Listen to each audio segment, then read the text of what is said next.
ఎక్కడి దాకా పులిహోరనా ప్రసాదం నిన్న దేవుని దగ్గర పెట్టిరట.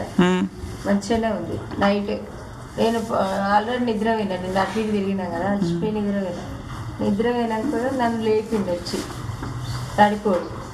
అయితే నన్ను లేపి అమ్మ ప్రసాదం తెచ్చిన తిందిరా అన్నవారా ఏమన్నా. ఎన్ని గంటలకు? 10 అయింది అంతే. నేను నిద్ర పోయినా ఆల్రెడీ. అయితే తిందులే అంటే నాకు ఈ ప్రసాదం ఎట్లా కనిపిస్తుంది అంటే సేమియా ఇట్లా స్వీట్ లెక్క కనిపిస్తుంది అనమాట. అలా స్వీట్ కూడా ఉంది కానీ. అయితే ప్రసాదం పులిహోర అంటే తిందు నేను, ప్రసాదం అంటే నేను సేమియా స్వీట్ అనుకున్నాను.